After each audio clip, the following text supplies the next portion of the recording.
You're cold, starving, and hunting in the woods to keep your ungrateful family alive.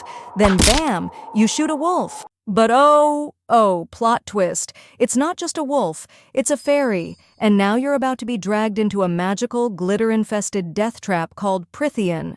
That's how our girl Fair starts her adventure in A Court of Thorns and Roses. Welcome to the Hunger Games meets Beauty and the Beast, where fairies are hot, magic is deadly, and the humans, mostly annoying. Let's meet Fair Archeron, a 19-year-old with the worst luck ever.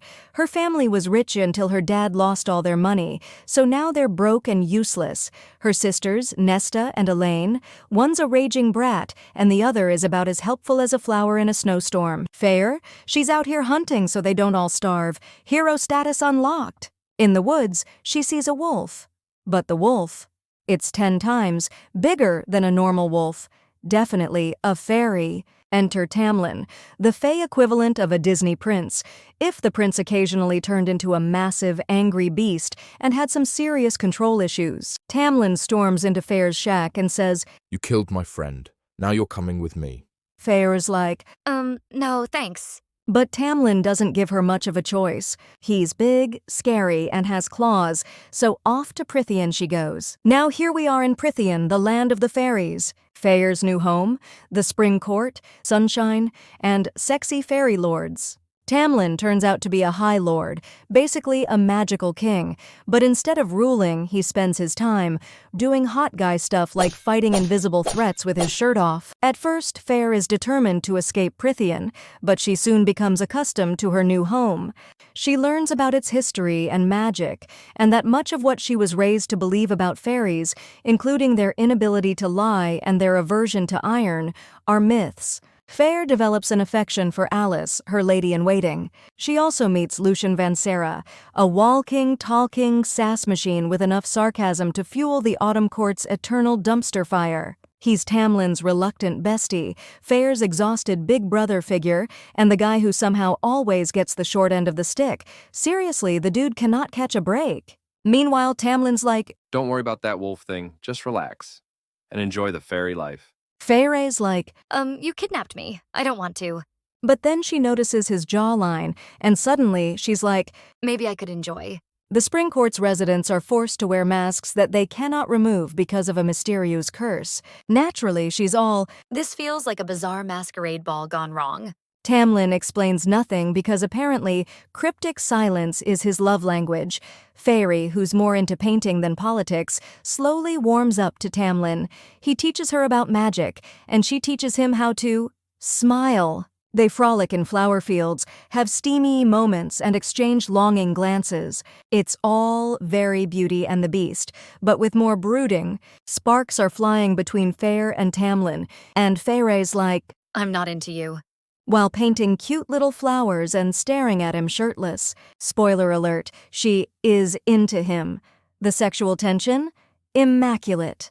As Fair gets comfy, she learns about a blight threatening the fairylands. Mysterious magic is killing everything, but Tamlin won't explain it because, of course, communication is not his strong suit.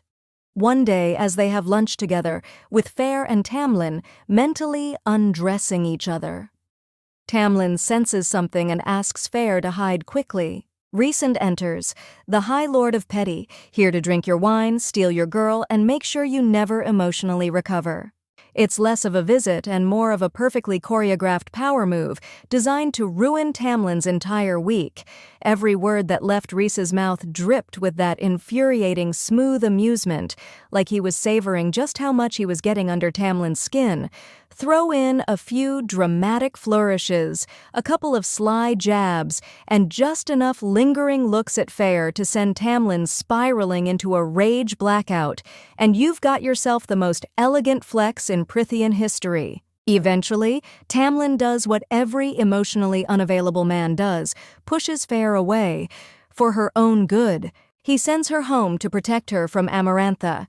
Fair, devastated but obedient, finds herself plopped right back into the mortal world, right in the warm, unsuspecting embrace of her two sisters, Nesta and Elaine, before she can even blink. Here she realizes she actually misses her captor. Yep, Stockholm Syndrome. Party of one. The real kicker, the revelation that Nesta had tried to go after her when Fair had been taken to Prythian. That while Elaine had wept and the town had whispered about curses and fairies, Nesta had been the one to fight. She had mapped out every possible route into the Fey lands, had planned, strategized, and resisted every attempt to tell her, "It's hopeless." And like a slap to the face, Fair saw the truth. She had to go back. She had to save him. And whether she survived or not, it didn't matter. When Fair had stormed into Prythian to save Tamlin, things had gone from romantic rescue mission to welcome to the most twisted fairy game show of all time real quick.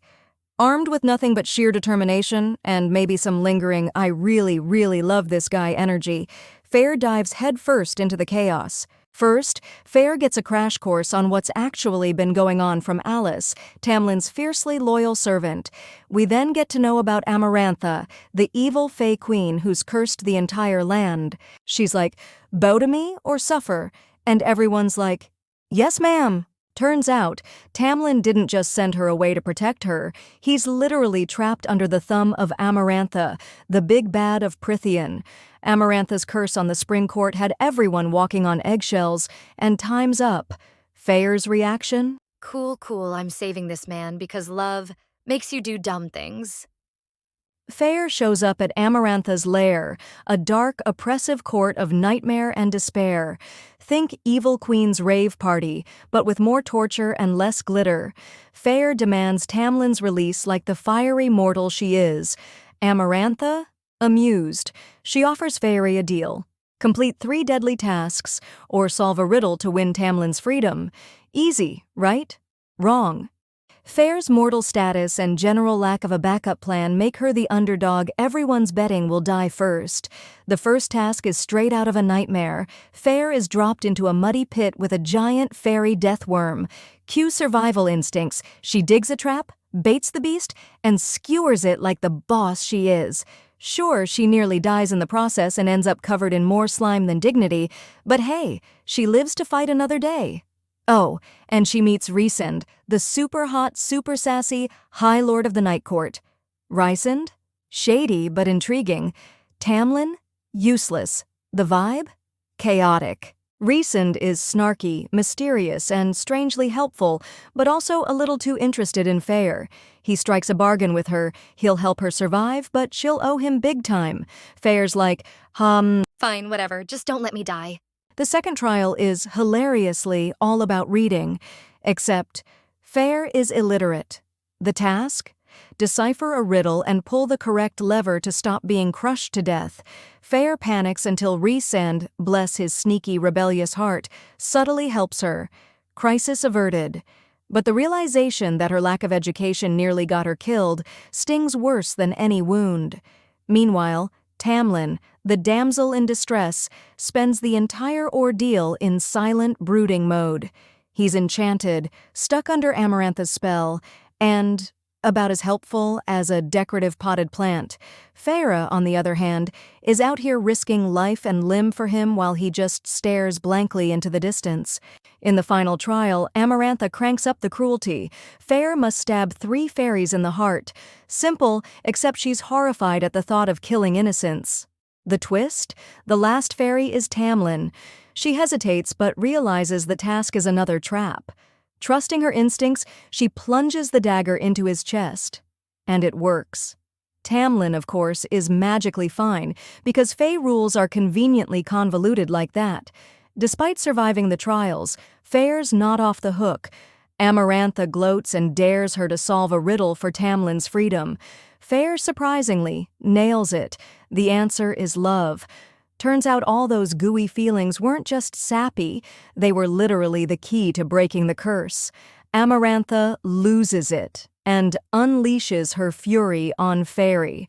It's a brutal scene where Fairy is beaten, bloodied, and ultimately killed. But wait, the High Lords of Prythian aren't about to let their new favorite mortal stay dead. They resurrect her, each gifting her a piece of their power. Fair wakes up as a High Fae, a shiny, badass upgrade that comes with glowing eyes and a knack for magic. With Amarantha dead and the curse broken, Tamlin is free. Deep down, she's haunted by the trauma of her trials and the lives she had to take. As Fair adjusts to her new life, she remembers her deal with Resend. He shows up smirking, reminding her that she now owes him a week every month at the night court. Fair's like, You've got to be kidding me. Resend, with a wink, replies. Oh, you'll love it. So, Fair saves the day, becomes a fairy, and gets her happily ever after, for now. But this is just the beginning. There's romance, betrayal, and even more drama waiting in the sequels.